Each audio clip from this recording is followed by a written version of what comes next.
بالله من شرور أنفسنا ومن سيئات أعمالنا. من يهد الله فلا مضل له ومن يضلل فلا هادي له. ومن لم يجعل الله له نورا فما له من نور. أشهد أن لا إله إلا الله وحده لا شريك له، وأشهد أن سيدنا ونبينا ومولانا محمدا عبده ورسوله أرسله ربه بالحق بشيرا ونذيرا وداعيا إلى الله بإذنه وسراجا منيرا. صلى الله تعالى عليه وعلى آله وصحبه وبارك وسلم تسليما كثيرا. أما بعد، فأعوذ بالله من الشيطان الرجيم. بسم الله الرحمن الرحيم. يا زكريا إنا نبشرك بغلام اسمه يحيى لم نجعل له من قبل سميا. قال النبي صلى الله عليه وسلم: من غدا إلى مسجد لا يريد إلا أن يتعلم خيرا أو يعلمه فكان له كأجر حاج تاما حجته أو كما قال صلى الله عليه وسلم.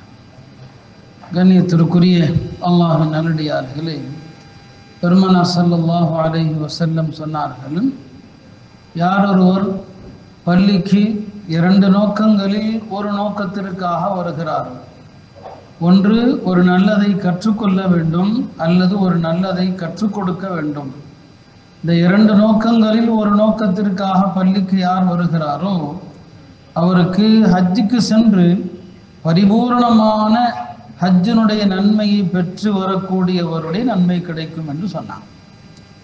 பள்ளிக்கு ஒரு நன்மையை கற்றுக்கொள்ள அல்லது கற்றுக் கொடுக்க யார் வருகிறார்களோ அவர்களுக்கு எவ்வளவு பெரிய ஒரு மகத்தான சவால், நிறைவான ஹஜ்ஜினுடைய நன்மை யார் பெறுகிறாரோ அவருக்குரிய நன்மை அவர்களுக்கு கிடைக்கிறது.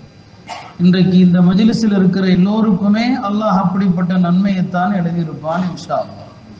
ஏனென்றால் நாம் இங்கே தொழுது விட்டு எதற்காக இங்கே கூடியிருக்கிறோம்? ஒரு நல்ல விஷயத்தை கற்றுக்கொள்ள அல்லது கற்றுக் கொடுக்க. பள்ளி என்பதே அப்படித்தான். பள்ளி என்பது கற்றுக்கொள்வதும் கற்றுக் கொடுப்பதற்குமான ஒரு இடம். வெறும் தொழுகைக்கான ஒரு வழிபாட்டு தலம் மட்டுமல்ல பள்ளி என்பது. ஒரு காலத்திலே பள்ளிகள் தான் பல்வேறு பெரிய பெரிய ஜாமியாக்களாக பல்கலைக்கழகங்களாக உருவெடுத்தது. எனவே பள்ளிக்கு வந்தால் எதையாவது கற்றுக்கொண்டு செல்ல வேண்டும், யாருக்காவது எதையாவது கற்றுக் கொடுக்க வேண்டும். அறிந்தவர்கள் பள்ளியில எதையாவது கற்றுக் கொடுக்கணும். இதான் நபி ஸல்லல்லாஹு அலைஹி வஸல்லம் காலத்திலிருந்து இருக்கிற ஒரு வளமை. இன்றைக்கும் நீங்க பாருங்க, மஸ்ஜிதுல் ஹராம்ல மஸ்ஜிதுல் நபவியில பெரிய பெரிய இருக்கைகள் இருக்கும். அங்கெல்லாம் சில ஷேகுமார்கள் இருப்பாங்க. ஒவ்வொரு இருக்கையில ஒரு ஷேக் உட்கார்ந்து பாடம் நடத்துவாங்க. என்னைக்கும் மஸ்ஜிதுல் ஹராம்ல மஅஹதுல் மஸ்ஜிதுல் ஹராம், மஸ்ஜிதுல் ஹராமில் நடக்கிற ஒரு சின்ன மதரசா. காலையில பார்த்தீங்கன்னா ஃபஜ்ர்ல இருந்து 11 மணி வரைக்கும் பாடம் நடக்கும். பள்ளின்னு சொன்னாலே அங்கு ஒரு மதரசா இருக்கணும்.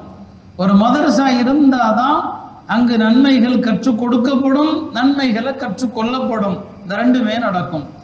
பள்ளிவாசல்கள் அப்படிதான் இருக்கணும். பெருமானார் ஸல்லல்லாஹு அலைஹி வஸல்லம் அவர்கள் பள்ளியில அங்கே இருந்த மாணவர்கள், சுஃபா தோழர்கள், அவர்களுக்கு எந்நேரமும் எதையாவது கற்றுக் கொடுத்து கொண்டே தான் இருப்பாங்க. எனவே பள்ளியில தஃப்சீர் வகுப்புகள் நடக்கணும், மசாயில் மஜ்லிஸுகள் நடக்கணும். இது எல்லாமே கொண்டதுதான் பள்ளி.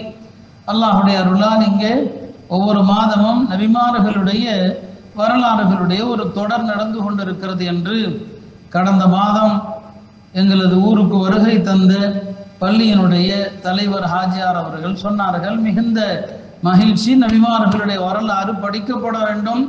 அல்லாஹ் திருமறையிலே பல நபிமார்களை சொல்லிவிட்டு உலாயிகல் லதீன ஹதல்லாஹ், அல்லாஹ் இவர்களுக்கு நேர்வழி காட்டினான்.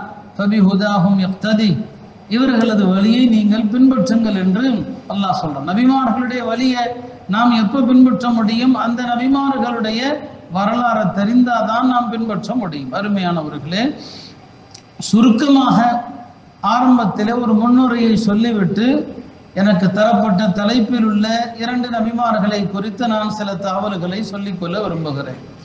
எல்லா சமுதாயத்திற்கும் அல்லாஹ் தூதர்களை அனுப்பியிருக்கிறார்.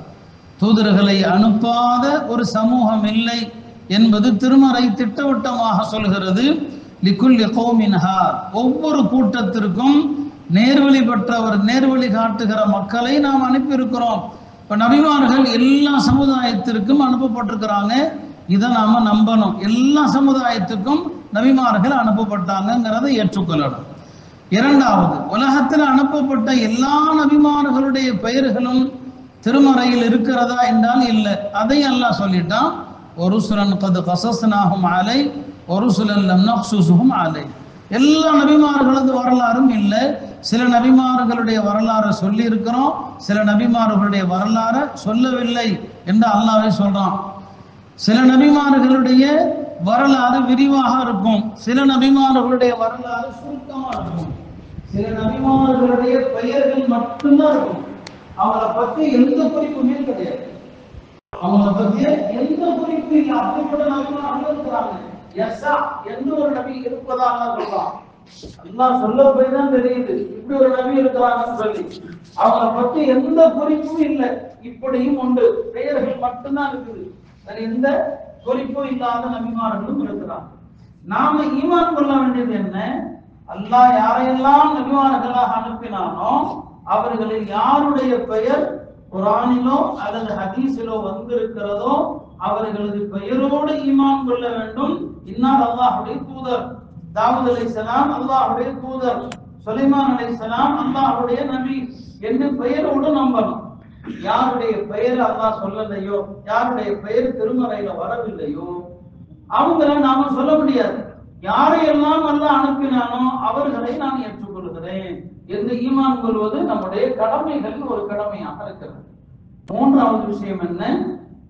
எல்லா நபிமார்களும் இந்த உம்மத்திற்கு அவங்கவுங்க காலத்துல எந்த உம்மத்திற்கு அனுப்பப்பட்டாங்களோ அந்த உம்மத்திற்கு அல்லாஹ்வால் எதை சொல்ல வேண்டுமோ அதை சொல்லிவிட்டு தான் மூத்தா போனாங்க நம்பணும். நபிமார்கள் எதையும் மறைக்கவில்லை, மறைக்கவும் முடியாது. அவங்க என்னென்ன விஷயங்களை அல்லாஹ்வுடைய புறத்திலிருந்து சொல்லணும் என்று ஏவப்பட்டாங்களோ எல்லாத்தையும் சொல்லிட்டு போயிட்டாங்க. பெருமானார் ஸல்லல்லாஹு அலைஹி வஸல்லம் சொல்லுவாங்க, எந்த ஒரு அல்லாஹ்வின் பக்கமும் அல்லாஹ்வின் பக்கம் உங்களை நெருக்கமாக்கி வைக்கிற எந்த நன்மையையும் நான் உங்களுக்கு அறிவிக்காமல் இல்லை. அல்லாஹ்வை விட்டும் உங்களை தூரமாக்கக்கூடிய எந்த தூய்மையை குறித்தும் நான் உங்களுக்கு எச்சரிக்காமல் இல்லை. இப்ப நபிமார்கள் எல்லா நன்மையும் சொல்லிட்டாங்க, எல்லா தீமைகளையும் தடுத்துட்டாங்க. நாம மார்க்கத்துல இல்லாத நன்மையை சேர்க்கக்கூடாது, இல்லாத விஷயத்தை நாம சேர்க்கக்கூடாது. நபிமார்களுடைய பணி அதுதான். அவங்க வாழும் காலத்துல எல்லாவற்றையும் முடிச்சிருவாங்க. அதுல அபூதர் ரலியல்லாஹு அன்ஹு சொன்னாங்க, மாமாத நபியும் வகாயிரும் யுகல்லிபு ஜனாஹைஹி ஃபிஸ்ஸமா இல்லா வகத் அன்ஸரனா நபியுனா மின்ஹும். பெருமானார் ஸல்லல்லாஹு அலைஹி வஸல்லம் அவர்கள் எல்லா விஷயத்தையும் அறிவித்து விட்டு தான் மூத்தா போனாங்க. எந்த அளவுக்குனா வானத்தில் பறக்கிற ஒரு பறவையானது அதனுடைய ரெக்கையை விரிப்பதில் இந்த உம்மத்திற்கு சொல்ல வேண்டிய ஏதாவது இல்மு இருக்குமானால் அதையும் நபி ஸல்லல்லாஹு அலைஹி வஸல்லம் சொல்லிட்டு தான் போனாங்க. எதையுமே நபிமார்கள் என்ன செய்வது கிடையாது, மறைப்பது கிடையாது, அவர்களால் மறைக்கவும் முடியாது. இது நபிமார்கள் விஷயத்துல நாம் நம்ப வேண்டிய விஷயங்கள். அடுத்தது என்ன? நபிமார்கள் என்ன கொண்டு வந்தார்களோ அதை நாம் ஏற்று செயல்படுத்த வேண்டும் ஒவ்வொரு சமுதாயமும். கடைசி நபி ரசூல் ஸல்லல்லாஹு அலைஹி வஸல்லம் தான். பெருமானார் ஸல்லல்லாஹு அலைஹி வஸல்லம் அவர்கள் கொண்டு வந்த எல்லாவற்றையும் நம்பினால்தான் மூமினாக இருக்க முடியும். நபி ஸல்லல்லாஹு அலைஹி வஸல்லம் சொல்றாங்க, நான் கொண்டு வந்த மார்க்கத்திற்கு உங்களுடைய உள்ளம் அடிமையாகாத வரை நீங்கள் ஈமான் கொண்டவர்கள் அல்ல. எல்லா விஷயத்திலையும் நாம நம்பியாகணும். வழிபாடுகளானாலும் சரி, வியாபாரமானாலும் சரி, ரசூல் ஸல்லல்லாஹு அலைஹி வஸல்லம் என்ன சொன்னாங்களோ அதுதான் மார்க்கம், வேற எதுவும் மார்க்கம் அல்ல. கொஞ்சத்தை எடுத்து கொஞ்சத்தை விடக்கூடாது. அது வேதக்காரர்கள் யூதர்கள் சொன்னாங்க, நாங்க சிலரை ஈமான் கொள்றோம், சிலரை மறுத்தோம் சொன்னாங்க. இன்னைக்கு நாம வாயில சொல்லல, நாமால சொல்லல, ஆனா நம்முடைய செயல்பாடு அப்படிதான் இருக்குது. நாமும் வழிபாடுகள் வணக்கங்கள்ல ஏத்துக்குவோம். வியாபாரத்துல ஹராம் ஹலால் பெருமானார் இப்படி சொன்னாங்க, இது கூடாதுன்னு சொன்னா இல்ல அது நடைமுறைக்கு சரி வராது, அது இந்த காலத்துக்கு ஒத்து வராது. இப்படி சொன்னா பெருமானார் ஸல்லல்லாஹு அலைஹி வஸல்லம் அவர்கள் சொன்ன அந்த வழிமுறை இந்த காலத்திற்கு ஒற்றுங்க அது பொருந்தாதது என்று சொன்னா காஃபிரா போயிடும். எனவே நபிமார்கள் சொன்ன எல்லாவற்றையும் நம்ப வேண்டும். இதுதான் நபிமார்கள் விஷயத்துல நாம் கொள்ள வேண்டிய ஈமான்கள்ல ஒன்று. அடுத்து என்ன? நபித்துவம் என்பது பெருமானார் ஸல்லல்லாஹு அலைஹி வஸல்லம் அவர்களோடு முடிந்து விட்டது என்றும் உறுதியாக நம்பணும், சந்தேகம் இல்லாம நம்பணும். நபித்துவம் அவர்களோடு முடிஞ்சிருச்சு. அவங்கதான் காத்தமுன் நபியீன். பெருமானாருக்கு பிறகு யாராவது தன்னை நபி என்று சொல்வானேயானால் அவன் பொய்யன், அவன் குழப்பவாதி, அவன் தஜ்ஜால்.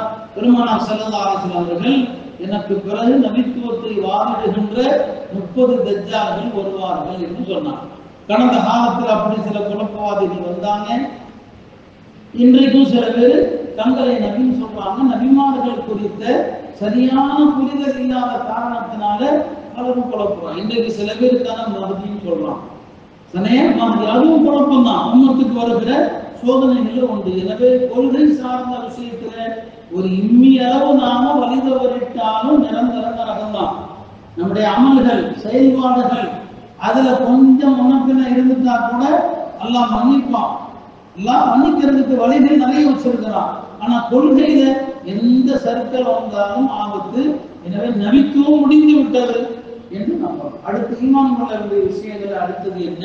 நபிமார்களில் பெருமானார் ஸல்லல்லாஹு அலைஹி வஸல்லம் அவர்கள் தான் உயர்ந்தவர்கள். அசல் நபித்துவத்துல மாற்றம் இல்லை. ஆனா அதே நேரத்துல நபித்துவத்தின் படித்தரங்கள் அல்லாஹ்வே சொல்வான், தில்க ருசுல் ஃபضلنا بعضهم على بعض. நாம் நபிமார்களை சிலரை விட சிலரை உயர்த்தி இருக்கிறோம் என்று சொல்றான். வரஃபஅ பஅதஹும் தரஜாத். அந்த வகையில நபி ஸல்லல்லாஹு அலைஹி வஸல்லம் அவர்கள் தான் எல்லா நபிமார்களிலும் உயர்ந்தவர்கள் என்று நாம் நம்புகிறோம். இதெல்லாம் நபிமார்கள் குறித்து நாம் நம்பிக்கை கொள்ள வேண்டிய விஷயம். அந்த அடிப்படையில் அருமையானவர்களே, இன்றைக்கு எனக்கு தரப்பட்டிருக்கிற தலைப்பு ஜக்கரியா அலைஹிஸ்ஸலாம், யஹ்யா அலைஹிஸ்ஸலாம், தந்தை மகன் இருவர். இந்த இருவருமே பனு இஸ்ரவேலர்களுக்கு அனுப்பப்பட்ட கடைசி நபிமார்கள். உலகத்துல பனு இஸ்ரவேலர்கள்ல தான் ஏராளமான நபிமார்கள் அனுப்பப்பட்டாங்க. மற்ற சமுதாயங்கள்ல இவ்வளவு அதிகமான எண்ணிக்கையில நபிமார்கள் அனுப்பப்பட. இஸ்ராயல் என்பது அவருடைய பேர். அது அல்லாஹ்வே திருமறையில அவரை இஸ்ராயல் என்று சொல்வான். அவருடைய வழித்தோன்றலில் வரக்கூடியவர்களுக்கு தான் பனு இஸ்ராயல் என்று சொல்லப்படும். அல்லாஹ் இந்த சமுதாயத்தை ஒரு காலத்துல உலகத்துல ஆக சிறந்த சமுதாயமாக வச்சிருந்தான். வேற யாருக்கும் வழங்காத சிறப்புகளை எல்லாம் அல்லாஹ் அவர்களுக்கு கொடுத்தான். குர்ஆன்ல அதெல்லாம் இருக்குது. வஆதாக்கும் மா லம் யூதி அஹதன் மினல் ஆலமீன். உலகத்துல யாருக்கும் வழங்காத சிறப்பை உங்களுக்கு வழங்கியதாக அல்லாஹ் சொல்வான். உலகத்துல எல்லா சமுதாயத்தை விட உங்களை சிறப்பாக்கியதை எண்ணி பாருங்கள் என்று சொல்லுவான். இதெல்லாம் பெருமானார் ஸல்லல்லாஹு அலைஹி வஸல்லம் அவர்கள் வருவதற்கு முன்னால அவங்கதான் உலகத்தினுடைய சிறந்த சமுதாயம். அந்த சிறந்த சமுதாயத்துல அல்லாஹ் எண்ணிலடங்காத நபிமார்கள், ஆயிரக்கணக்கான நபிமார்கள் பனு இஸ்ரவேலர்களுக்கு தான் அனுப்பப்பட்டாங்க. மற்ற சமுதாயத்துல அவ்வளவு நபிமார்கள் இல்லை. அந்த வழித்தோன்றலில் கடைசியாக வந்த நபிமார்கள் இருவர். ஒன்று யஹ்யா அலைஹிஸ்ஸலாம், இன்னொன்று ஈசா அலைஹிஸ்ஸலாம். யஹ்யாவுடைய தந்தை தான் ஜக்கரியா அலைஹிஸ்ஸலாம். கடைசி நபிமார்கள் இந்த ரெண்டு பேர் தான். பனு இஸ்ராயீல்ல யஹ்யா அலைஹிஸ்ஸலாம் கொல்லப்பட்டாங்க, ஈசா அலைஹிஸ்ஸலாம் வானத்திற்கு உயர்த்தப்பட்டாங்க. இவர்களோடு பனு இஸ்ரவேலர்களில் வந்த நபித்துவம் முடிந்து போனது. அதோட முடிஞ்சிருச்சு. அதற்கு பிறகு அல்லாஹ் இறுதி நபியாக பெருமானார் ஸல்லல்லாஹு அலைஹி வஸல்லம் அவர்களை பனு இஸ்மாயில் அலைஹிஸ்ஸலாமுடைய வழித்தோன்றல்களில் இருந்து அல்லாஹ் நம்முடைய நபி அல்லாஹ் தேர்வு செஞ்சான். அப்ப பனு இஸ்ராயேலர்களுடைய கடைசி நபி யஹ்யா அலைஹிஸ்ஸலாம், ஈசா அலைஹிஸ்ஸலாம், இந்த இருவர் தான். அவங்களோட அவங்களுடைய நபித்துவம் எல்லாம் முடிஞ்சு போச்சு. அந்த பனு இஸ்ராயேல்கள்ல வந்த ரெண்டு நபிமார்கள் தான் தந்தை மகனாக இருக்கிற ஜக்கரியா அலைஹிஸ்ஸலாம், யஹ்யா அலைஹிஸ்ஸலாம். இப்போ குர்ஆன்ல பல நபிமார்கள் ஒரு கூட்டத்திற்கு அனுப்பப்பட்டு அந்த கூட்டத்திற்கு மக்களை அவங்க எச்சரிக்கை செய்வாங்க. அவர்கள் பொய்யாக்குவார்கள், அல்லாஹ்வுடைய தண்டனை வந்திருக்கும். அப்படி எத்தனையோ நபிமார்களுடைய வரலாறுகள் திருமறையில இருக்குது. இந்த ரெண்டு நபிமார்களும் பனு இஸ்ரவேலர்களுக்கு அனுப்பப்பட்ட நபிமார்கள். இவங்களுடைய வாழ்க்கையில அப்படியான சம்பவங்கள் இல்லை. இவங்க வாழ்க்கையில நாம பெற வேண்டிய சில முக்கியமான விஷயங்கள் இருக்கிறது. அதைத்தான் நம்ம இப்போது சொல்ல வந்துள்ளோம். ஜக்கரியா அலைஹிஸ்ஸலாம் அவங்க மஸ்ஜிதுல் அக்ஸாவுடைய இமாமாக இருந்தாங்க. மஸ்ஜிதுல் அக்ஸா பள்ளி இருக்கிறது. உலகத்துல 4 பள்ளியில தொழுதா பாவ மன்னிப்பு கிடைக்கும். 4 பள்ளியில சிறப்பு ஒரு பக்கம் இருக்கட்டும், 4 பள்ளியில தொழுதா பாவ மன்னிக்கப்படும். மக்காவில் இருக்கிற மஸ்ஜிதுல் ஹராம், மதீனாவில் இருக்கிற மஸ்ஜித் நபவி, மதீனாவில் இருக்கிற மஸ்ஜித் குபா, 4வது பள்ளி மஸ்ஜித் அக்ஸா. மஸ்ஜித் அக்ஸா அவ்வளவு ஒரு புனித பள்ளி, அங்க தொழுதா பாவம் மன்னிக்கப்படும். சுலைமான் அலைஹிஸ்ஸலாம் மஸ்ஜித் அக்ஸாவை கட்டி முடித்து விட்டு 3 துவா செஞ்சாங்க. ஒரு துவா என்ன? ரப்பி ஹப்லி முல்கன் லா யன்பகி லி அஹதின் மின் பஅதி, எனக்கு பிறகு யாருக்கும் வழங்காத ஆட்சி அதிகாரத்தை கொடு என்று கேட்டாங்க. அல்லாஹ் கபூல் செஞ்சான். நபிமார்களில் சுலைமான் அலைஹிஸ்ஸலாமை போல உலகத்தை பிரம்மாண்டமா ஆட்சி செய்த எந்த அரசரும் இல்லை நபிமார்களில். யாருக்கும் அல்லாஹ் கொடுக்கல. 2வது துவா செஞ்சாங்க, நான் என்ன தீர்ப்பு செய்தாலும், ஏன்னா ஒரு காதி வழங்குகிற தீர்ப்பு அது நிஜத்துல உண்மைக்கு ஒத்தும் இருக்கலாம், அவருடைய முடிவு தப்பாவும் இருக்கலாம். அவங்க துவா செஞ்சாங்க, நான் வழங்கக்கூடிய தீர்ப்பு யாருமே உன்னுடைய ஞானத்திற்கு ஒத்ததாகத்தான் இருக்க வேண்டும். அல்லாஹ் அதையும் சரின்னு சொல்லிட்டான். 3வது துவா செஞ்சாங்க, நான் கட்டி முடித்திருக்கிற இந்த மஸ்ஜித் அக்ஸா பள்ளி, இந்த பள்ளிக்கு தொழுகையை தவிர வேறு நோக்கம் இல்லாமல் தொழுகைக்காக மட்டும் யார் வருகிறார்கள்? அதையும் அப்படி சொல்றாங்க. பள்ளிக்கு தொலைதானே வருவாங்கன்னு சொல்ல முடியாது. பள்ளியை சுத்தி பார்க்க வருவதற்கும் ஒரு கூட்டம் இருக்கதான் செய்யும். பள்ளியை சுத்தி பார்க்க, உலகத்துல அப்படியே எத்தனையோ பள்ளி இருக்கு. தேவத்துல ஒரு பிரமாண்ட பள்ளி இருக்கு, அதை சுத்தி பார்க்கறதுக்கே வருவாங்க. இப்போ பள்ளிவாசலுக்கு வரவங்க எல்லாம் தொழுகைக்கு தான் வருவாங்கன்னு சொல்ல முடியாது.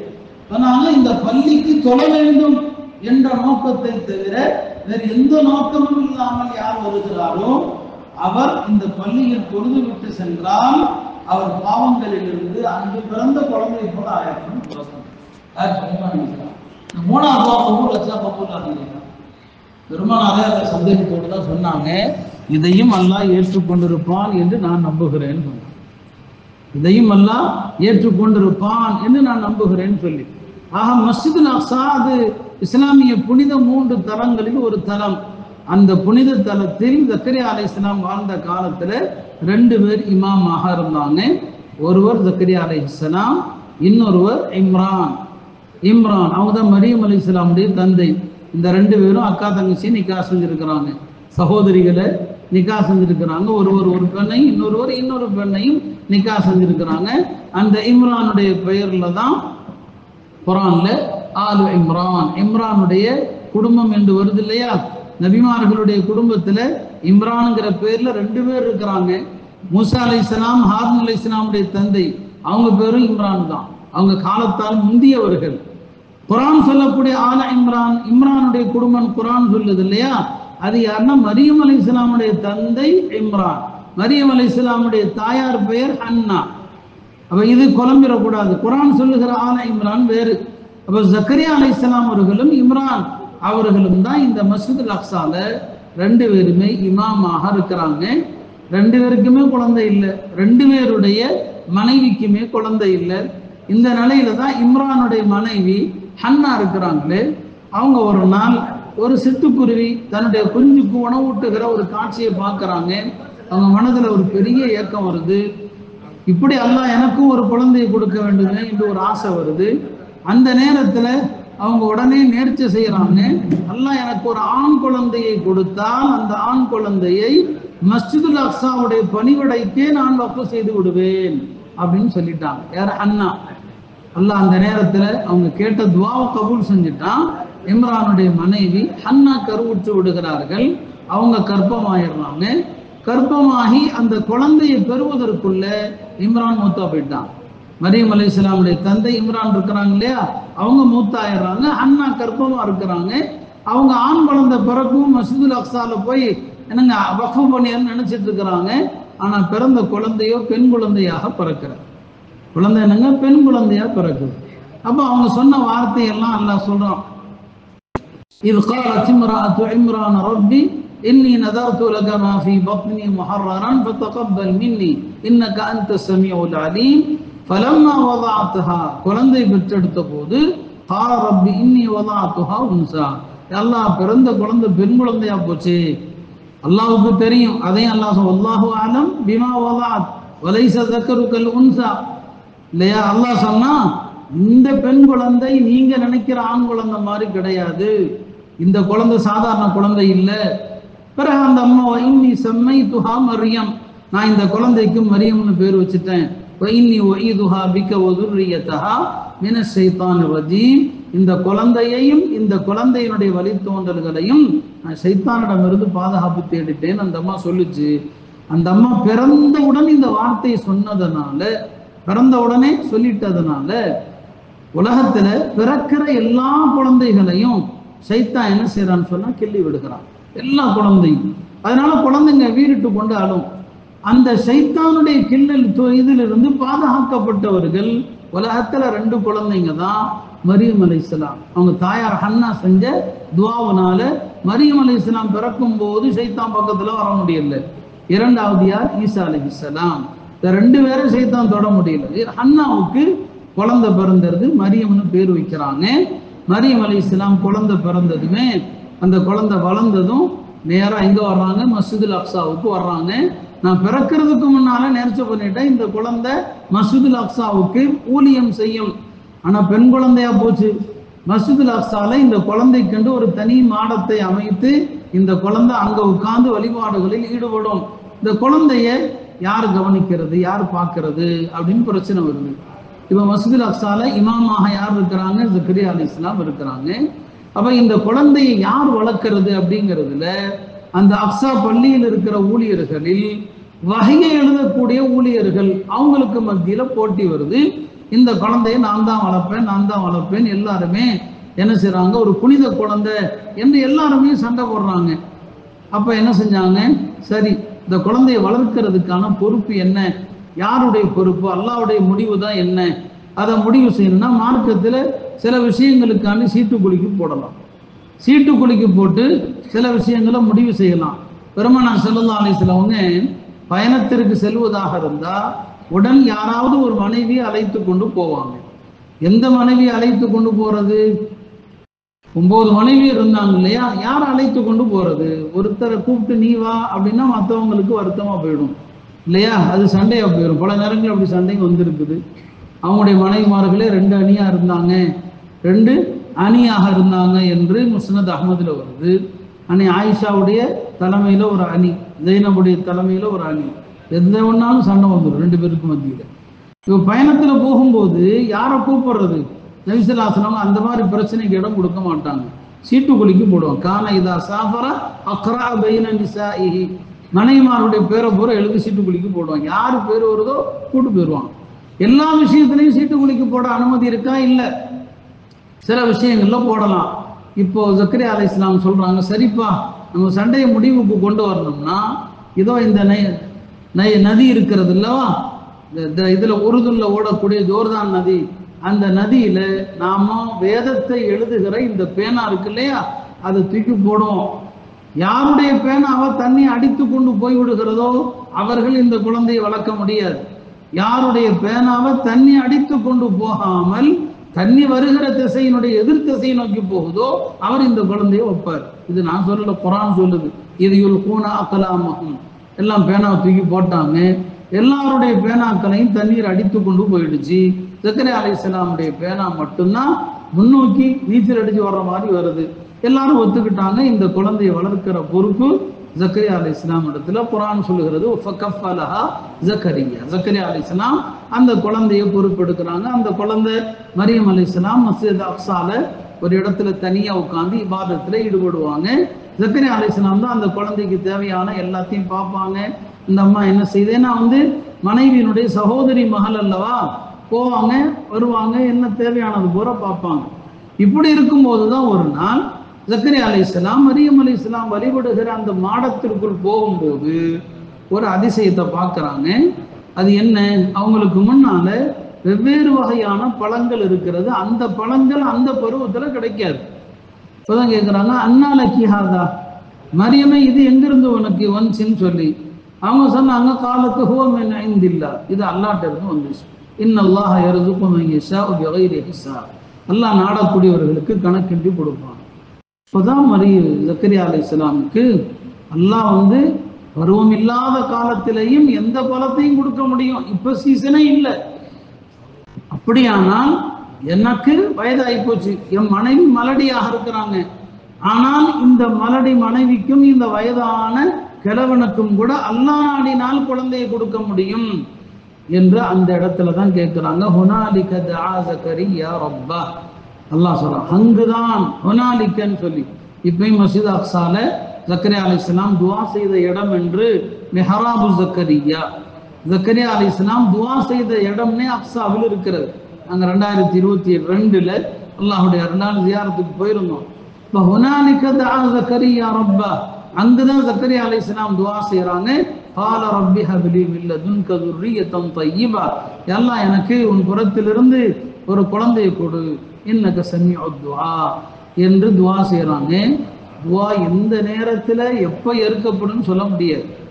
துஆங்கிறது நான் சொல்லுவேன், துஆ கேட்டுக்கிட்டே இருக்கணும், துஆ கேட்டுக்கிட்டே இருக்கணும். ஒரு பிச்சைக்காரன் எப்படி யாசகம் கேட்கிறவன் யார் கொடுத்தாலும் கொடுக்காட்டாலும் கேட்டுக்கிட்டே இருப்பான். 100 பேர்த்து கேட்டால் 50 பேர்த்து கிடைக்காது. அதே மாதிரிதான் அல்லாட்ட நாம யாசித்து கொண்டே இருக்கணும். ஒரு நாளைக்கு 100 துவா கேட்டு பாருங்க, 50 துவா கபூல் ஆகிறத பார்ப்பீங்க. நாம 2 துவா கேட்டுட்டு அப்படின்ட்டு போயிட வேண்டியது. 2 துவா கேட்டு என்னங்க அல்லாஹ் தர்றதில்லை, துவாவுடைய அருமை தெரியல நமக்கு. எப்போ வானத்தின் கதவு திறக்கப்படும் தெரியாதுங்க. அவருக்கு 90 வயது 100 வயது பல கருத்து இருக்கு. 120 வயதுன்னு ஒரு கருத்து அந்த நேரத்துல. அவர் 120 வயசுல துவா கேட்கிறாரு, கேட்ட நொடி பதில் வந்துடுது. ஃபனாதத்துல் மலாயிகா வஹுவ காயிமுன் யுஸல்லி பில் மிஹ்ராப், மிஹ்ராப்ல துவா செஞ்சுட்டு இருக்கும்போது மலக்குமார்கள் கூப்பிடுறாங்க, அன்னல்லாஹ யுபஷ்ஷிருக பியஹ்யா, அல்லாஹ் உங்களுக்கு யஹ்யாங்கிற ஒரு குழந்தையை கொண்டு சுப செய்தி சொல்லிவிட்டான், அறிவிப்பு வந்துருச்சு.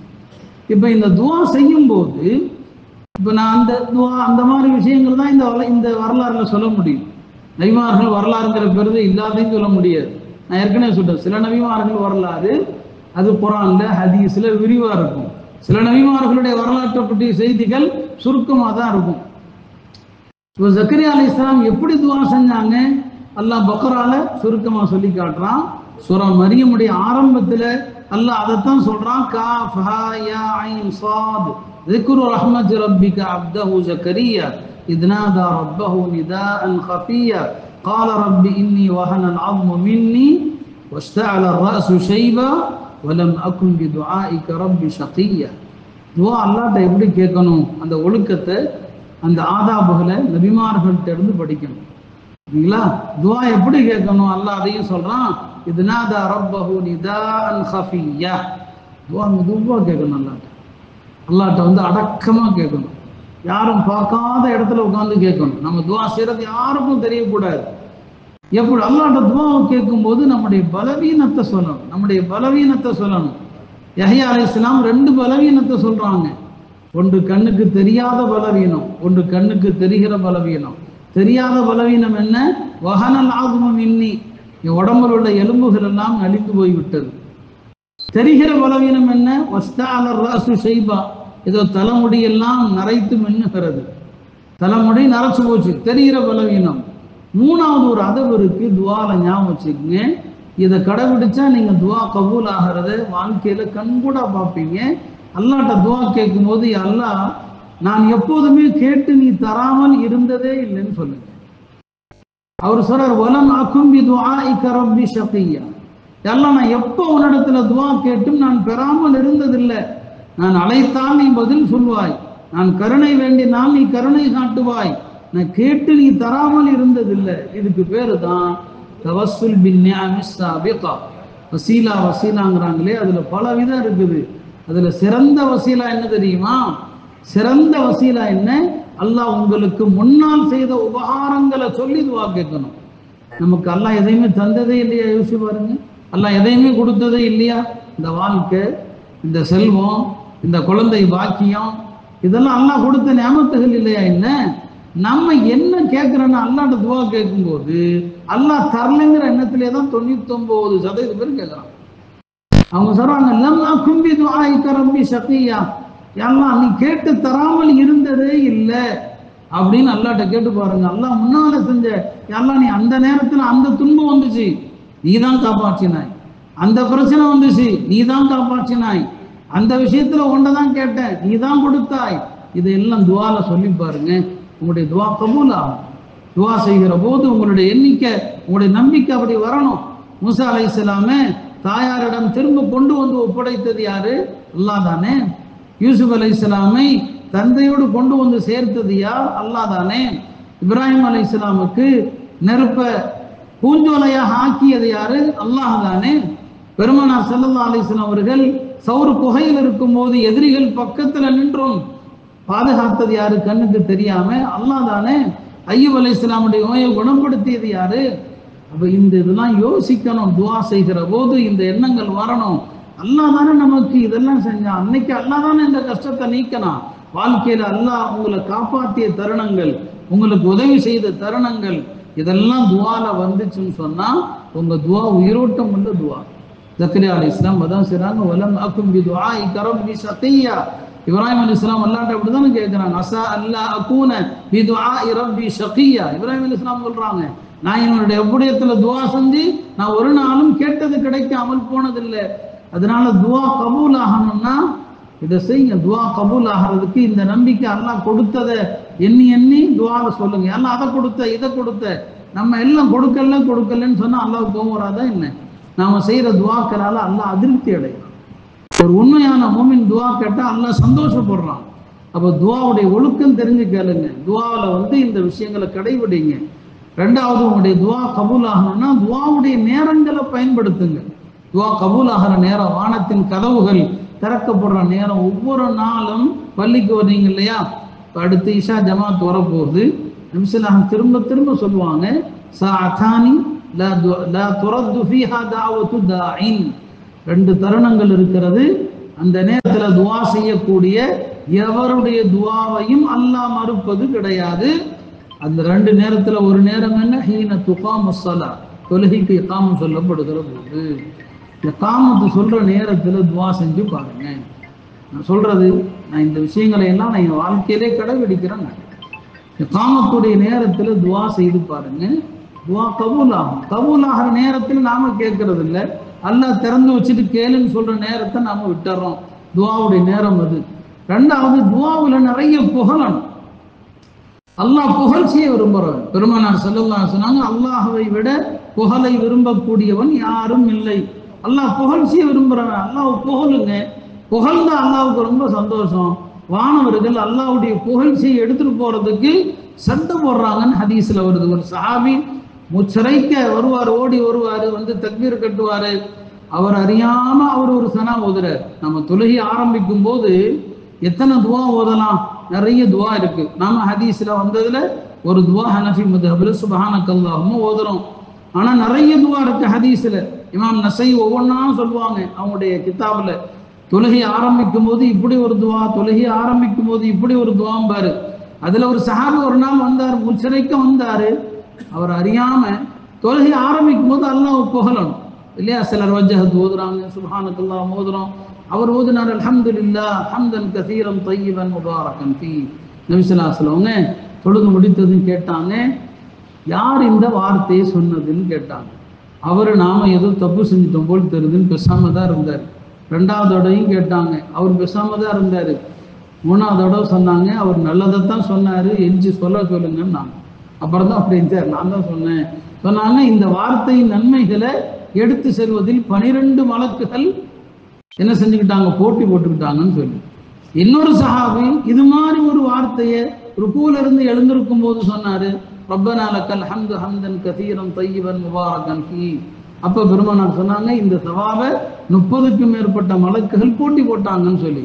துஆவுல அல்லாஹ் புகழுங்க. புகழ்ந்தா துஆ கபூல் ஆயிடும்.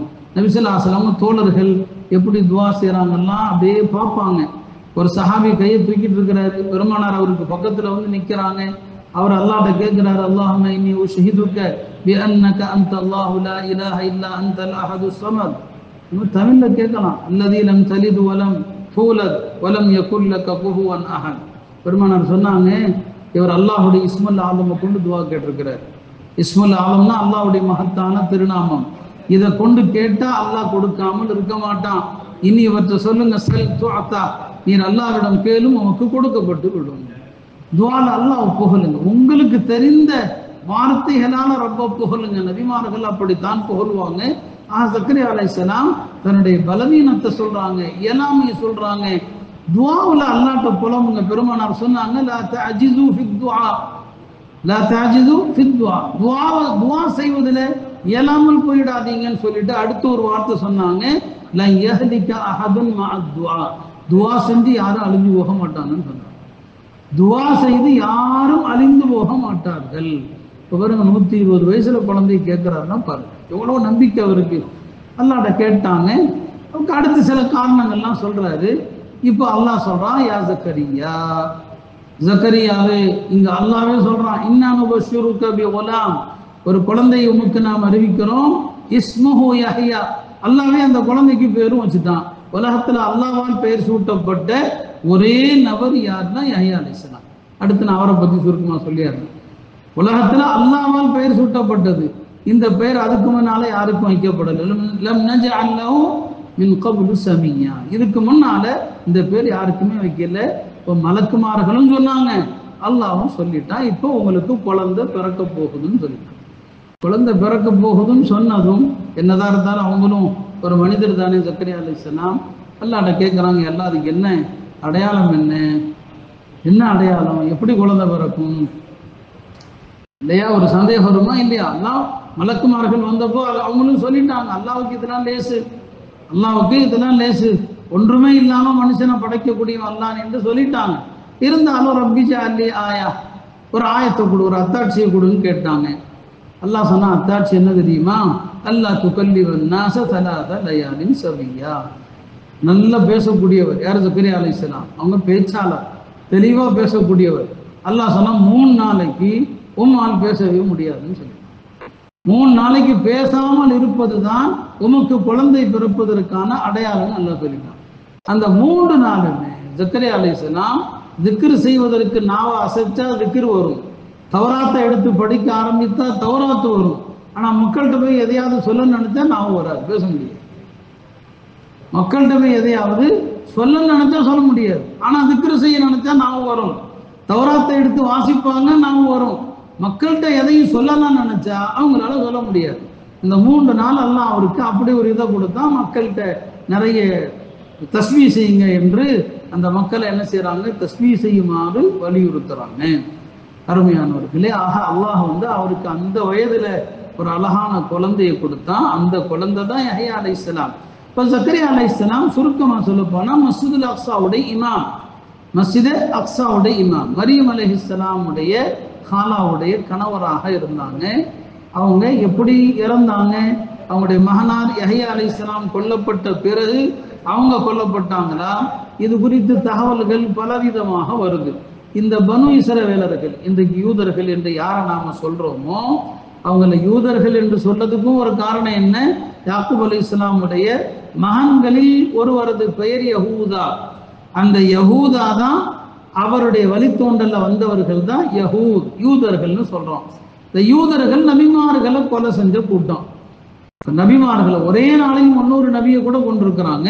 குர்ஆனும் சொல்லுது, நபிமார்களை கொலை செய்யக்கிற ஒரு கூட்டம் தான்.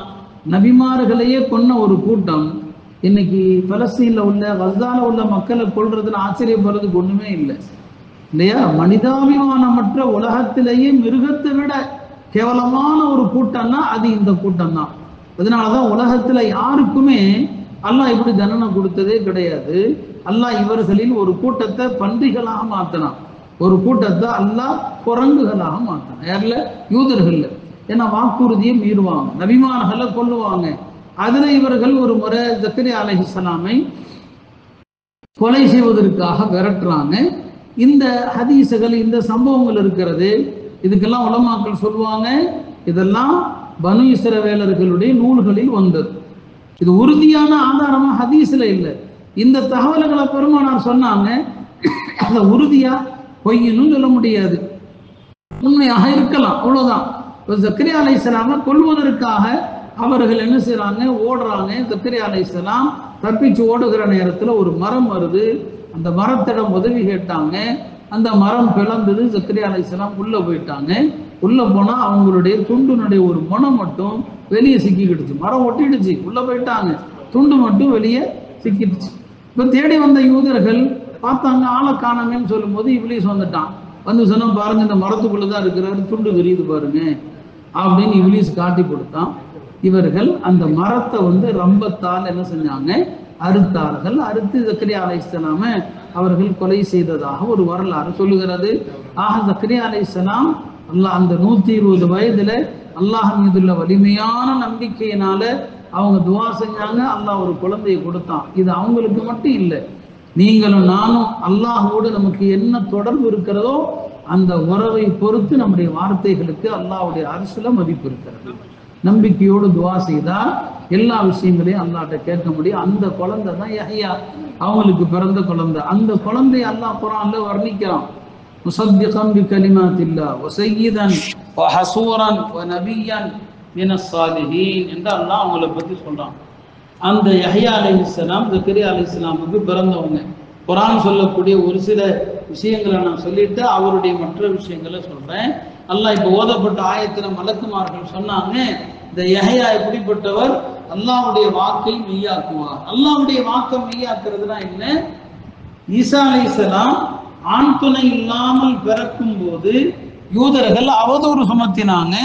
அந்த நேரத்துல ஈசா அலைஹிஸ்ஸலாம் அல்லாஹ்வுடைய கட்டளையால் பிறந்தவர் அப்படிங்கிறத முதல்ல உண்மைப்படுத்தியவர் யாருன்னா யஹ்யா அலைஹிஸ்ஸலாம். அதான் முஸத்திகன் பிகலிமாத்தில்லாஹ், அல்லாஹ்வுடைய வார்த்தையை உண்மைப்படுத்தினாங்க. சய்யிதன், அவங்க மிகப்பெரிய நல்லோர்களுக்கான தலைவராக இருந்தாங்க. வஹசூரன், மனக்கட்டுப்பாட்டுடையவராக இருந்தாங்க. ஹசூரனா அவரை மாதிரி பாவத்தை கட்டுப்படுத்தக்கூடியவர் உலகத்துல யாருமே பிறக்கல. நபி ஸல்லல்லாஹு அலைஹி வஸல்லம் சொன்னாங்க, உலகத்துல பிறந்த ஆதமுடைய மக்கள் எல்லோருமே ஒன்னு தவறு செய்திருப்பார் அல்லது தவறை எண்ணியாவது இருப்பார்.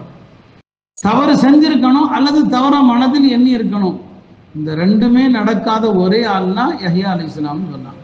யஹ்யா அலைஹிஸ்ஸலாம் தவறு செஞ்சதும் இல்லை, தவறை எண்ணியதும் இல்லை. மேலும் நபி ஸல்லல்லாஹு அலைஹி வஸல்லம் சொன்னாங்க, நாளை மஹ்ஷர் மைதானத்துல எல்லாருமே மஹ்ஷர்ல எழுப்பப்படுகிற நேரத்துல இந்த பயம், தான் செஞ்ச தப்பை எண்ணி தம் மனதுல தோன்றிய பாவத்தை எண்ணி பயத்தோடு தான் வருவாங்க. ஆனா யஹ்யா அலைஹிஸ்ஸலாமை தவிர அவங்களுக்கு பாவ சிந்தனைகள் வந்ததே கிடையாது. பாவ சிந்தனை வந்ததே இல்லை. அல்லாஹ்வுடைய பயம் ரொம்ப ரொம்ப அதிகம். ஒரு முறை யஹ்யா அலைஹிஸ்ஸலாம் இப்லீஸ அவனுடைய தோற்றத்துல பார்த்தாங்க. நபிமார்கள் பார்க்க முடியும் இல்லையா, இப்லீஸை பார்த்தாங்க. இப்லீஸ் அவன் கையில நிறைய கொக்கிகளா வச்சிருந்தான்.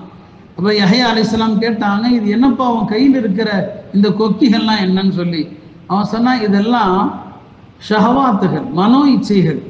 இந்த மனோ இச்சைகளில் எதையாவது போட்டு நான் மக்களை வழிகெடுத்துக்கிட்டே இருப்பேன். மக்களை வழிகெடுக்கிற மனோ இச்சைங்கிற கொக்கிகள் அப்படின்னு சொன்னா இப்லீஸ். இப்ப யஹ்யா அலைஹிஸ்ஸலாம் கேட்டாங்க, இதுல என்ன வழிகெடுக்கிற கொக்கி ஏதாவது இருக்கான்னு கேட்டாங்க. இல்லப்பா, உங்களை வழிகெடுக்கிற கொக்கி எதுவுமே இல்லை, எதுவுமே இல்லை. அப்படியானா என்ன வழிகெடுக்கிறதுக்கு உனக்கு எதுவுமே வாய்ப்பே கிடைக்கலன்னு சொல்லி. வாய்ப்பே கிடைச்சது இல்லை, ஒரே ஒரு தடவை வாய்ப்பு கிடைச்சது. நீங்க ஒரு உணவை ரொம்ப ருசித்து சாப்பிட்டீங்க, அதை கொஞ்சம் அதிகமா சாப்பிட வச்சேன். அது அதிகமா சாப்பிட்டதுல அன்னைக்கு நீங்க ராத்திரி ரொம்ப நேரம் தொழுவுறதை விட்டுட்டீங்கன்னு சொன்னாங்க.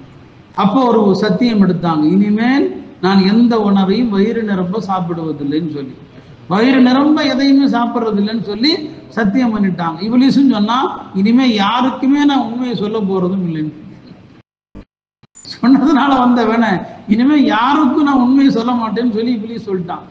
போய் அவங்க என்னங்க சாதாரணமான வாழ்க்கை, எதையுமே என்னங்க சாப்பிட மாட்டாங்க. துன்யால ரொம்ப பற்றற்ற தன்மை, இலைதலைகளை கிடைச்சதை தான் சாப்பிடுவான். இன்னைக்கு நம்ம வாழ்க்கை எல்லாமே துன்யா துன்யா. இன்னைக்கு கூட ஒரு அழகான ஒரு விஷயம் படித்தேன். மாலிக்குமுன தீனார் அவங்க சொன்னாங்க, அவங்க பேர்லே தீனாருன்னு இருக்குது. தீனாருன்னு சொன்னா அரபியில தங்க காசுன்னு அர்த்தம். அவங்க சொன்னாங்க, அதுல 2 வார்த்தை இருக்கு, தீனு நாருன்னு 2 வார்த்தை இருக்குது. இந்த உலக செல்வங்களை நீங்க அல்லாஹ் விரும்புற மாதிரி பயன்படுத்தினால் அது உங்களுக்கு தீன், சொர்க்கத்தை தரும். இந்த உலக செல்வத்தை அல்லாஹ் விரும்பாத வழியில பயன்படுத்தினீங்க, அது உங்களுக்கு நாறு, நரகத்தை தரும். அதான் தீனார். உலக செல்வங்கள் எல்லாமே அப்படிப்பட்டவை தான். இப்போ யஹ்யா அலைஹிஸ்ஸலாம் அவர்கள் ஒரு உலகப்பற்றற்ற வாழ்க்கையை, ரொம்ப ரொம்ப எளிமையான ஒரு வாழ்க்கையை தான் அவங்க என்ன செஞ்சாங்க, வாழ்ந்தாங்க. அவங்க பல நேரங்களில் இப்லீஸை சந்திச்சிருக்கிறாங்க. இப்லீஸ்கிட்ட கேட்டாங்க, உனக்கு ஈமான் கொண்ட மக்களில் உனக்கு பிடித்தமான ஆள் யாரு, பிடிக்காத ஆள் யாருன்னு கேட்டாங்க. யார்? யஹ்யா அலைஹிஸ்ஸலாம். இப்போ அவன் சொன்னான்னா, நல்ல அமல் செய்யக்கூடிய ஒரு மோமின் ஆனா கஞ்சனா இருக்கிறார் இல்லையா, அவர் எனக்கு ரொம்ப பிடிக்கும். நல்ல அமல் செய்கிறார் ஆனா கஞ்சனா இருக்கிறார் பாருங்க, அவர் எனக்கு ரொம்ப பிடிக்கும். எனக்கு பிடிக்காதவன் யாருன்னா பாவம் செஞ்சுக்கிட்டு நிறைய தர்மம் செய்யறான் இல்லையா, அவன் எனக்கு பிடிக்காது. இப்போ யஹ்யா அலைஹிஸ்ஸலாம் கேட்டாங்க, ஏன்பா அப்படி சொல்ற? ஆமா, நல்ல அமல் செஞ்சாலும் கஞ்சத்தனம் யார் செய்யறானோ அவனுடைய கஞ்சத்தனமே அழிச்சிரும், நான் அழிக்கணும்னு தேவையில்லை. கஞ்சத்தனமே அழிச்சிடும், அது போதும். அவனுக்கு கஞ்சத்தனமே அழித்து விடும், நான் அழிக்கணுங்கிறது தேவையில்லை. அதனால செல்வந்தர்கள் மார்க்கத்திற்கு சமுதாயத்திற்கு கொடுக்கிற மனம் இருக்கணும்.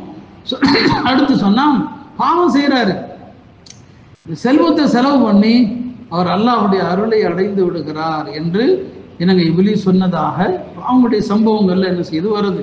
ஆக யஹ்யா அலைஹிஸ்ஸலாம் ரொம்ப ரொம்ப ஒரு பற்றற்ற வாழ்க்கை. ஒரு நாள் அவங்களுடைய தந்தை ஜக்கரியா அலைஹிஸ்ஸலாம் மகனை காணோன்னு தேடுறாங்க. அவர் அடிக்கடி எங்க போயிடுவாருன்னா காடு வனாந்திரங்களுக்கு போயிடுவார். யஹ்யா அலைஹிஸ்ஸலாம் காடு வனாந்திரங்கள், நம்ம உம்மத்துல அப்படி துறவரம் இல்லை. ஆனா என்னைக்காவது அப்படி தனியாகவும் ஒரு இடத்துல போய் உட்காரணும். நம்ம கேள்விப்பட்டிருக்கோம், தனியா தொழுகிறத விட ஜமாத்தோடு தொழுதா ஒரு ஹதீஸ்ல 25 மடங்கு நன்மை அதிகம், 27 மடங்கு நன்மை அதிகம், 2 விதமான ஹதீஸ் வருது. ஆனா நபி ஸல்லல்லாஹு அலைஹி வஸல்லம் சொன்னாங்க, இதை விட நன்மை அதிகமா பெறக்கூடிய ஒரு ஆள் இருக்கிறார். இதை விட அதிக நன்மை ஒருத்தர் காட்டுல போய் தனியா தொழுதாருன்னா அவருக்கு 50 நன்மை கிடைக்கும் எக்ஸ்ட்ரா, தனியா தொழுதாரு. இப்போ யஹ்யா அலைஹிஸ்ஸலாம் அடிக்கடி போயிடுவாங்க. ஒரு நாள் அவங்களுடைய தந்தையார் தேடி தேடி போறாங்க, என்னடா மகனை காணோமேன்னு சொல்லி பார்த்தா யஹ்யா அலைஹிஸ்ஸலாம் ஒரு கபர் குழியை தோண்டி அதுக்குள்ள உட்கார்ந்து அழுதுகிட்டே இருக்கிறாங்க. கபரை குழியை தோண்டி அழுதுகிட்டே இருக்கிறாங்க. யஹ்யா அலைஹிஸ்ஸலாம் பார்த்துட்டாங்க, ஏன் மகனை இங்கே உட்கார்ந்து அழுதுட்டு இருக்கிறேன்? நீங்க தானே எனக்கு அல்லாஹ்வுடைய பயத்தை சொல்லி கொடுத்தீங்க, அல்லாஹ்வுடைய அச்சத்தை எனக்கு நீங்க தானே சொல்லி கொடுத்தீங்க, அதனால இங்க வந்து உட்கார்ந்து அழுதுட்டு இருக்கிறேன்னு சொன்னாங்க. இல்லையா, நாம எத்தனையோ ஜனாசாக்களுக்கு போறோம், ஒரு நாளும் கபரை பார்த்து நமக்கு அழுக வந்ததில்லை. நம்முடைய உள்ளங்கள் அவ்வளோ இறுகி போச்சு. உஸ்மான் ரலியல்லாஹு அவர்கள் கபூர்ல நின்னாதான் அழுகுவாங்க. என்னங்க சொர்க்க நரகத்தை பத்தி கேட்கும் போது அழுகிறது இல்லை, கபூர்ல நின்று அழுகுறீங்களே சொன்னாங்க. பெருமானார் சொல்லுவாங்க, கபரு தான் அவ்வளவு மனாசிரில் ஆகிரா, மறுமை வீடுகள்ல முதல் வீடு. கபூர்ல தப்பிக்கிறவன் அடுத்த நிலைகள்ல தவிச்சிருவான், கபூர்ல மாற்றவன் அடுத்த நிலைகள்ல சிக்கிருவான்னு சொன்னாங்க. நபி ஸல்லல்லாஹு அலைஹி வஸல்லம் சொன்னாங்க, கபரை போல கோரமான காட்சியை நான் பார்த்ததே கிடையாதுன்னு சொன்னாங்க. ஆக யஹ்யா அலைஹிஸ்ஸலாம் தனக்குத்தானே ஒரு மண்ணறையை தோண்டி ஒரு கபரை தோண்டி அதுக்குள்ள போய் படுத்துக் கொள்வாங்க. இந்த அளவுக்கு அவர்கள் உலகப்பற்ற வாழ்க்கை. அல்லாஹ் குர்ஆன்ல அவங்கள பத்தி சூரா மரியம்ல சொல்லக்கூடிய ஒரு சில விஷயங்களை சொல்றேன். அல்லாஹ் சொன்னா, யா யஹ்யா குதில் கிதாப பிகுவா, யஹ்யாவே வேதத்தை பலமாக பிடித்துக் கொள்ளுங்கள். அல்லாஹ் சொல்ற அந்த வேதம் எது? அன்னைக்கு அவங்களுக்கு வேதமா இருந்தது தௌராத்து தான். வேதத்தை பலமா பிடிங்கன்னா என்ன அர்த்தம்? பலமா பிடிக்கிறதுக்கு 2 அர்த்தம். ஒன்று, அதை அறிந்து அதன்படி செயல்படுங்கள். அறிய வேண்டும், செயல்பட வேண்டும். வேதத்தை பலமாக பிடியுங்கள். கிதாப பிகுவா. அடுத்து அல்லாஹ் சொல்றான், வஆதைனாஹுல் ஹுக்ம ஸபிய்யா, யஹ்யா அலைஹிஸ்ஸலாமுக்கு சின்ன வயசுல அறிவு ஞானத்தை நாம் கொடுத்து விட்டோம் என்று அல்லாஹ் சொல்றான். அடுத்து அல்லாஹ் அவங்கள பத்தி நிறைய வர்ணிக்கிறான். அவருக்கு ஹனானன் மில்லதுன்னா, நம்முடைய புறத்திலிருந்து ஒரு இரக்க சுபாவத்தை அவருக்கு நாம் கொடுத்தோம். ஒரு ஜகாத்தன், அவர் சுத்தமான தூய்மையான மனிதர். ஜகாத் என்பது செல்வத்திற்கும் இருக்குது, ஜகாத் என்பது உள்ளத்திற்கும் இருக்குது. அவர் உள்ளத்தால் பக்குவப்பட்டவர். ஒகான தகியா, இறையச்சமுடையவராக இருந்தார் என்று சொல்லிவிட்டு அடுத்து அல்லாஹ் சொல்றான், ஓ பர்ரம் பிவாலிதைஹி. யஹ்யா அலைஹிஸ்ஸலாம் பத்தி அல்லாஹ் சொல்லக்கூடிய வார்த்தை ஓ பர்ரம் பிவாலிதை, தன் பெற்றோருக்கு நல்லறம் செய்கிற உபகாரியாக இருந்தார். ஒரு நபியை பத்தி அல்லாஹ் சொல்லக்கூடிய இடத்துல அவர் பெற்றோருக்கு உபகாரம் செய்பவராக இருந்தார் என்று அல்லாஹ் சொல்றான்னு சொன்னா, தாய் தந்தையர் சொர்க்கத்தினுடைய 2 வாசல்கள். சொர்க்கத்தினுடைய 2 வாசல்கள். உங்களுக்கு அத்தாவும் இருக்கிறாங்க, அம்மாவும் இருக்கிறாங்கன்னு சொன்னா 2 வாசலும் இருக்குதுன்னு அர்த்தம். இமாம் ஹசன் பஸ்ரி ரஹிமஹுல்லா அவங்க தாயார் இறந்த போது அழுதாங்க. சொன்னாங்க, ஏற்கனவே என் தந்தையார் இறந்துட்டாங்க, சொர்க்கத்தினுடைய 1 வாசல் ஏற்கனவே போயிடுச்சு, இருந்த 1 வாசலும் போயிடுச்சுன்னு அழுதாங்க.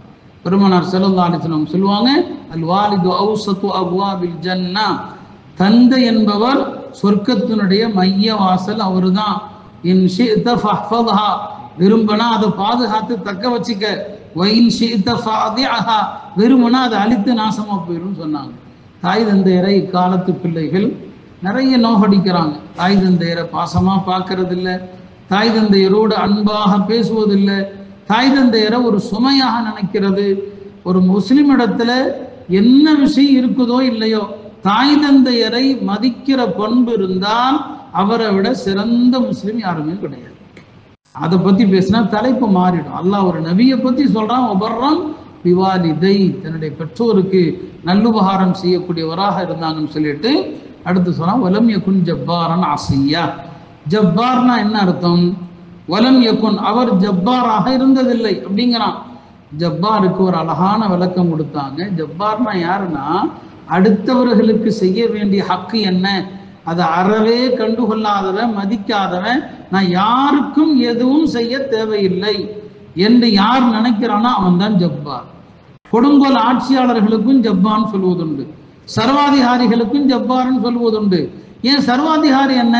நான் யாரையும் கவனிக்க தேவையில்லை, யாருக்கும் நான் எதையும் செய்ய தேவையில்லை. ஜப்பார் அடுத்தவர்களுடைய உரிமைகளை மதிக்காதவன், அடுத்தவர்களுக்கு எதுவும் செய்யாதவன் தான் ஜப்பார். அவர் அப்படிப்பட்ட குழந்தையாக இல்லை. அவர் எல்லாருடைய உரிமைகளையும் மதிப்பாரு.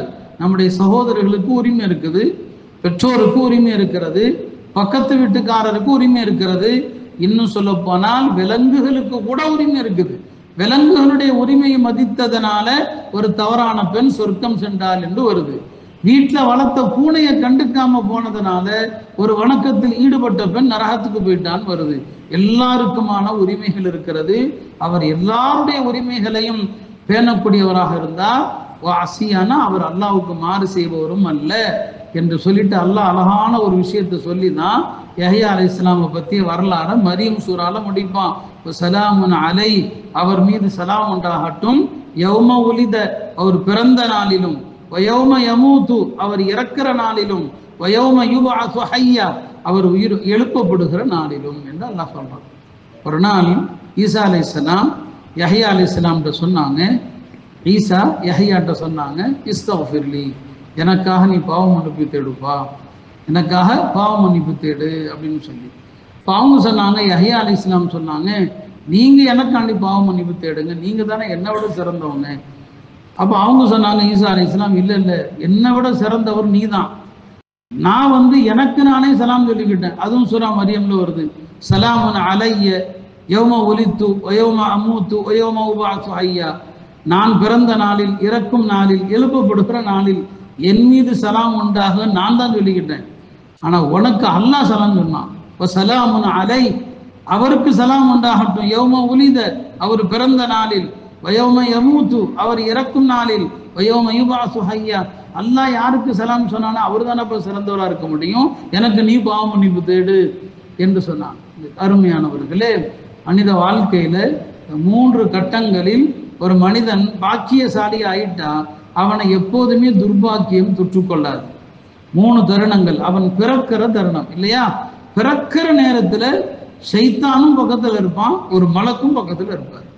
உலகத்துல பிறக்கிற ஒவ்வொரு குழந்தை பிறக்கும் போதும் ஒரு மலக்கும் அருகில் இருப்பார். உலகத்துல ஒரு குழந்தை பிறக்குன்னா ஷைத்தானும் அருகில் இருப்பான். இந்த 2 பேருமே அந்த குழந்தையினுடைய உள்ளத்துல மலக்கு நல்லுணர்வுகளை போடுவாரு, ஷைத்தான் தீய உணர்வுகளை போடுவான். அந்த 2 பேர்ல யார் ஜெயிக்கிறாங்களோ அந்த குழந்தை அப்படிதான் இருக்கும், இந்த குழந்தை அப்படிதான் இருக்கும். அப்போ பிறக்கிற நாளில் சலாம்னா என்ன அர்த்தம்? பிறக்கும் போது ஷைத்தானை வென்றவர், அல்லாஹ்வுடைய அருளால ஷைத்தானை விட்டும் தூரமாக்கப்பட்டவர் என்று அர்த்தம். யஹ்யா அலைஹிஸ்ஸலாம் பிறக்கும் போதும் ஷைத்தான் பக்கத்துல வரல, அப்ப பிறக்கும் போது தப்பிச்சிட்டார். யௌம யமூது, மரணிக்கிற நேரத்திலையும் ஷைத்தான் வருவான். மரணிக்கிற நேரத்துல மலக்குகளும் வருவாங்க. பாருங்க, பிறக்கும் போதும் மலக்கு ஷைத்தான், இறக்கும் போதும் மலக்கு ஷைத்தான். எல்லா மனிதனுடைய மரண வேளையிலும் ஷைத்தான் நின்று உலகத்தில் உள்ள எல்லா மதங்களையும் காட்டி இந்த மதம் சிறந்தது, இதுல மூத்தாப்போன்னு சொல்லுவான், இந்த மதம் சிறந்தது, இதுல மூத்தாப்போன்னு சொல்லுவான். அதனாலதான் ஹதீஸ்ல ஒரு துவா இருக்குது, அஊது பிக்க அன் யதகப்பதனி ஷைத்தான் இன்தல் மௌத், என்னுடைய மரண நேரத்துல ஷைத்தான் என்னை குழப்புவதிலிருந்து அல்லாஹ் உன்னிடம் பாதுகாப்பு தேடுகிறேன். நம்ம பெருமானார் பாதுகாப்பு தேடி ஒரு துவாக்கல்ல ஒன்று, அஊது பிக்க மின் ஃபித்னத்தில் மஹ்யா வல் மமாத், உயிரோடு இருக்கும் போதும் குழப்பம், இறக்கும் போதுள்ள குழப்பம் என்ன, இறக்கும் போது ஷைத்தான் அந்தந்த பகுதியில என்ன மதம் இருக்குதோ, ஒரு பகுதியில கிறிஸ்தவ மதம் இருக்குன்னா நீ கிறிஸ்தவனா மூத்தா போன்னு சொல்லுவான், முத்து நசரானியன்மா.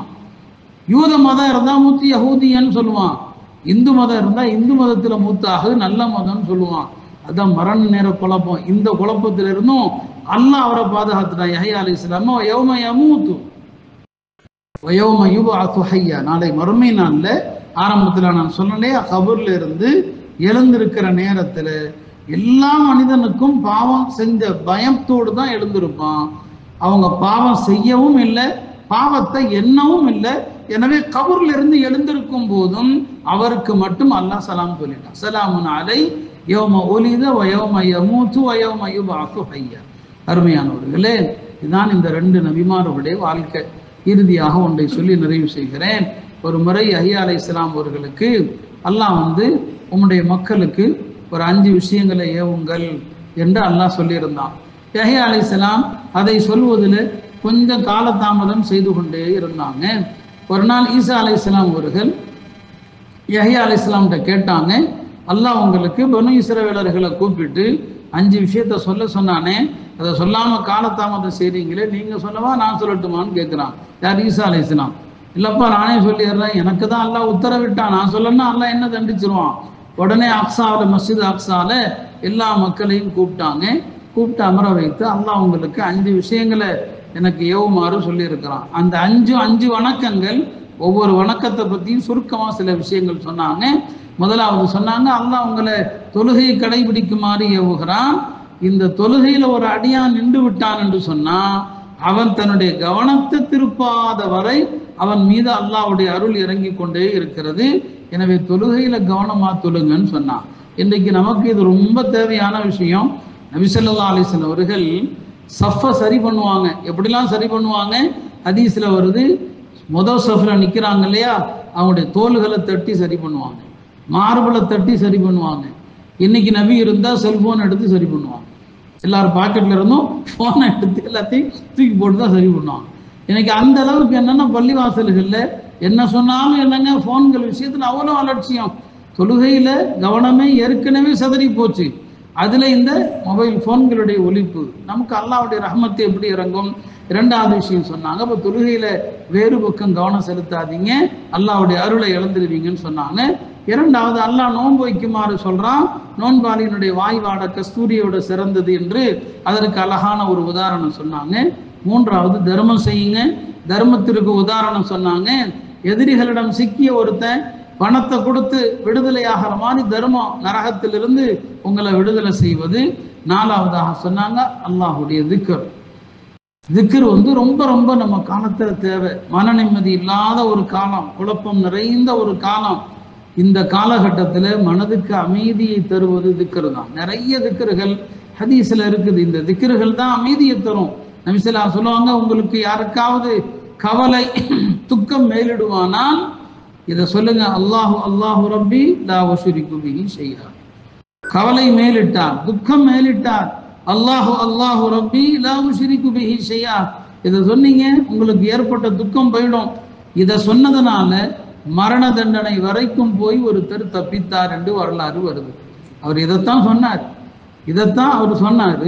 ஒரு கிறிஸ்தவ மன்னனிடத்துல அகப்பட்டு கொண்ட அவர் இதை சொல்லிக்கிட்டே இருந்தார். அந்த கிறிஸ்தவ மன்னன் என்னப்பா சொல்றேன்னு கேட்டார். அவர் சொன்னார், அல்லாஹு அல்லாஹு ரப்பி லா உஷ்ரிகு பிஹி ஷைஆ. எங்க நபி சொன்னாங்க, இதை சொன்னா எல்லா ஆபத்தும் நீங்கிரும்னு சொல்லி. அந்த கிறிஸ்தவ மன்னன் சொன்னா, இதை ஈசா அலைஹிஸ்ஸலாமும் சொல்லியிருக்கிறாங்களே, எங்க நபியும் சொல்லுங்க, சரி உன விட்டுறோம் போன்னு சொல்லிட்டார். அல்லாஹ் இந்த திக்ர்னால காப்பாத்தினான். அப்ப அதை யஹ்யா அலைஹிஸ்ஸலாம் அல்லாஹ்வுடைய திக்ர் என்பது பலமான கோட்டை அரண். அப்போ ஒரு கோட்டையில போய் தப்பி ஒதுங்குற மாதிரி தான் இந்த திக்ர்கள் எல்லா ஆபத்துகளில் இருந்தும் உங்களை பாதுகாக்கக்கூடிய அரண் என்பதாக சொன்னாங்க. இந்த திக்ர் அதிகமாக செய்யுங்கன்னு சொன்னாங்க. 5வது விஷயம்தான் அல்லாஹ் மட்டும் வணங்குங்க, அல்லாஹ்வுக்கு இணை வைக்காதீர்கள். இந்த நபிமார்கள் எல்லோருமே நேர்வழி பெற்றவர்கள். மக்களுக்கு நல்லதை சொன்னாங்க, தீமை விட்டும் தடுத்தாங்க. யஹ்யா அலைஹிஸ்ஸலாம் அவர்களும் ஷஹீதாக்கப்பட்டாங்க, அவங்களும் கொல்லப்பட்டாங்க. அவங்க எப்படி கொல்லப்பட்டாங்க? பலவித காரணங்கள் கொல்லப்பட்டார்கள், இயற்கையாக மரணிக்கல என்கிற விஷயம் தெளிவாக தெரிகிறது. அவங்க காலத்துல ஒரு அரசன் தனக்கு எந்த பெண்ணை நிக்கா செய்ய அனுமதி இல்லையோ அந்த பெண்ணை நிக்கா செய்ய ஆசைப்பட்டான் என்றும், யாரை நிக்கா செய்யக்கூடாது என்று குர்ஆன் பட்டியலிடுது. இன்னென்ன பெண்கள் எல்லாம் உங்களுக்கு ஹராம் ஹுர்ரிமத் அலைக்கும் என்று வருது. அப்ப அந்த அரசன் ஒரு பெண்ணை ஆசைப்பட்டான், அந்த பெண் அவனுக்கு மஹரமான பெண். யஹ்யா அலைஹிஸ்ஸலாம்கிட்ட கேட்டபோது இல்லை செய்யக்கூடாது என்று அவங்க தடுத்தாங்க. அப்படி தடுத்ததனால் அந்த பெண் அவர்கள் மீது கோபம் அடைந்து அந்த அரசனிடத்துல யஹ்யாவுடைய தலையை கொண்டு வந்தா உன்னை திருமணம் செய்கிறேன் என்று சொன்னதாக சில அறிவிப்புகள் வரும். முதல்ல அவனுடைய தலையை வெட்டி கொண்டு வந்தா உன்னை கல்யாணம் பண்றேன்னு சொல்லி சில அறிவிப்புகள் ஒரு தவறான நடத்தை உள்ள ஒரு பெண்மணி யஹ்யா அலைஹிஸ்ஸலாம அவங்க மனக்கட்டுப்பாட்டில் சிறந்தவர்கள் என்று சொன்னேன், அவங்களையே தன்னுடைய வழிக்கு கொண்டு வர முயற்சி பண்ணனா அது நடக்கலைன்னு சொல்லும் போது அவங்கள வெட்டி கொலை செய்வதற்கு அந்த பெண்மணி உத்தரவிட்டாள் என்று வருகிறது. மொத்தத்தில் அவங்க ஷஹீதாக்கப்பட்டாங்க.